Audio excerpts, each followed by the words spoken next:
जय हो बंदी छोड़ की लोड कोनी और की बंदी छोड़ सतगुरु रामपाल जी भगवान की जय हो। सत्सय पैन भैया जी। प्रकृति का जगत को संदेश।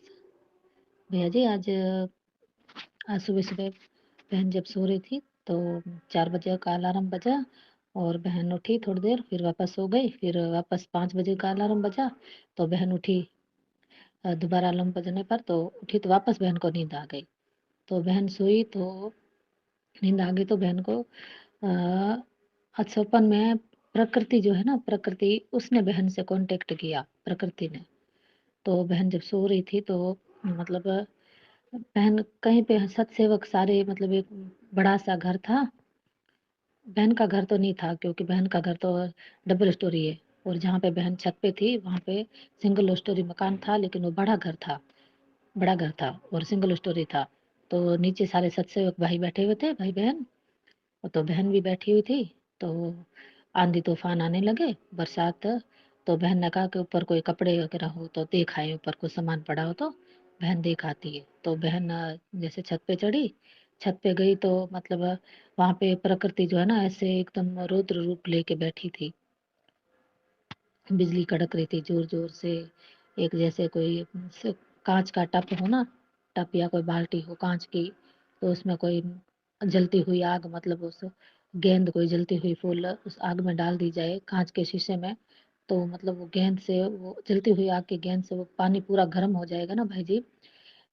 तो वैसे ही मतलब पारदर्शी शीशे में पानी भी दिख रहा है उबलता खोलता हुआ और पानी भी गर्म हो गया। ठीक उसी तरह बहन को प्रकृति ने दिखाया। बहन को दिखा छत पे कि आसमान में जो जो बादल है ना अंधेरा घोर अंधेरा छाया हुआ था। एकदम काला काला अंधेरा काली काली रात हो जैसे अंधेरा था फुल। तो बहन ने बादलों में ऊपर देखा तो बिजली कड़क रही थी जोर से। और बादलों के अंदर जो बादल थे ना वो एकदम पारदर्शी थे शीशे की तरह। शीशा हो ना जैसे एकदम पारदर्शी शीशा। उसके अंदर बादल खूब पानी से भरे हुए खूब पानी से एकदम। और जो सूरज है ना वो उस बादलों में मतलब बादलों में डूब गया है आधा। सूरज भी पूरा मतलब बादलों में। और सूरज की गर्मी के कारण पता नहीं कैसे वो बादल पूरे मतलब पानी से ना गरम गरम जैसे हीट में फुल गर्म पानी हो ना वैसे गर्म पानी हो रहा है उन बादलों के अंदर। और जहाँ पे भी प्रकृति मतलब बारिश हो रही है ना वहाँ पे जैसे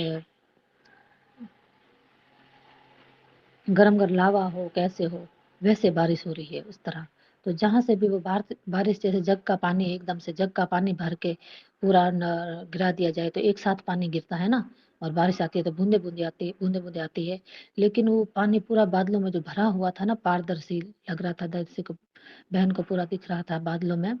वो पानी जहाँ पे भी गिरा था वैसे ऐसे गिरा था जैसे किसी ने जग से या किसी टब से एक साथ ही पानी उड़ेल दिया हो।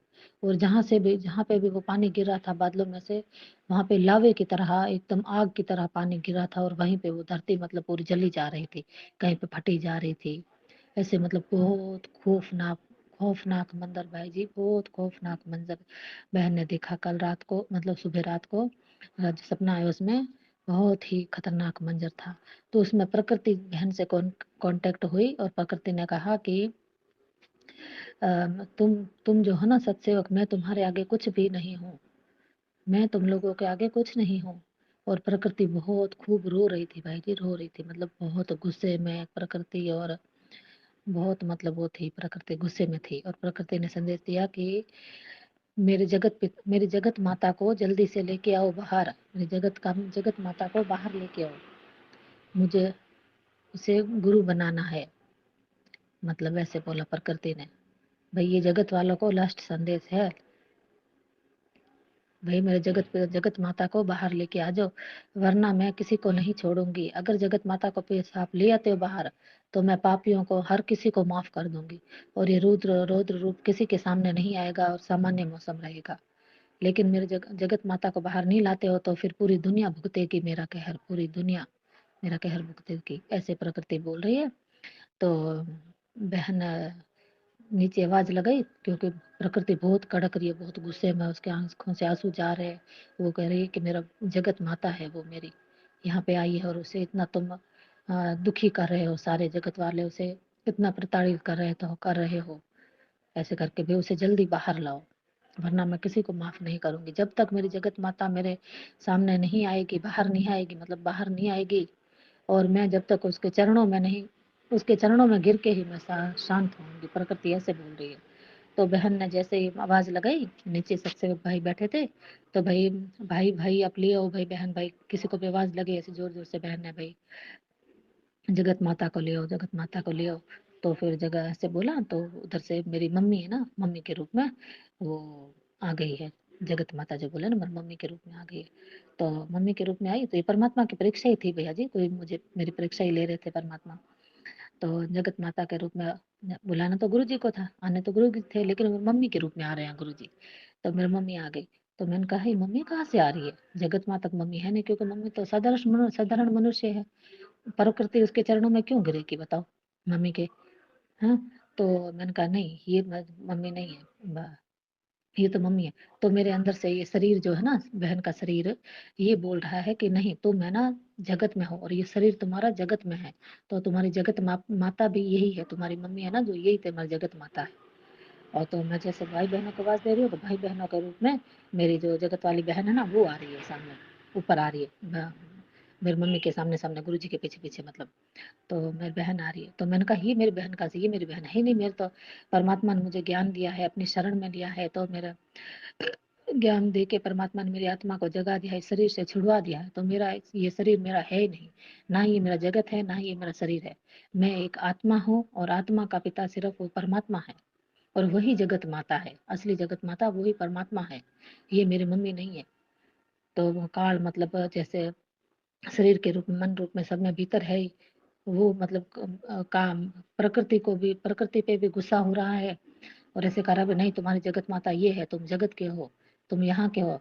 तो जैसे ही बहन अंदर से बोल रही है कि नहीं, मैं यहाँ की नहीं हूँ, मैं परमात्मा मेरे लेने आए, मैं उस परलोक के पुण्य ने मुझे यहाँ बांध के रखा है शरीर रूप में।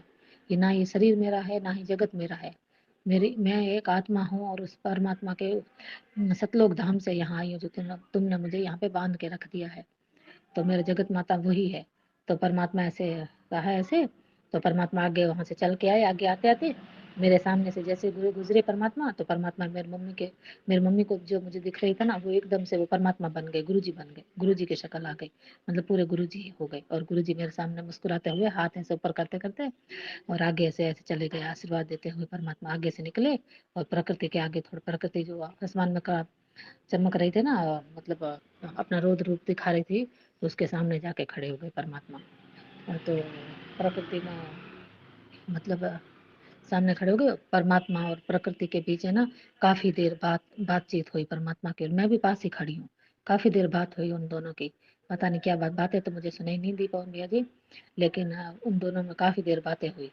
और फिर काफी देर बाद वो जो प्रकृति है ना, एकदम परमात्मा के चरणों में, बारिश की रिमझिम बूंदे नहीं होती, जो शांत माहौल में बारिश आती है और सबको अच्छा लगता है, वैसी एकदम नॉर्मल रिमझिम बूंदे बन के परमात्मा के चरणों में गिर गई।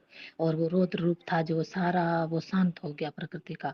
और फिर वापस वो जैसे दिन भी हो गया, जो रोशनी हो गई ऐसे करके, मतलब वो शांत हो गई प्रकृति।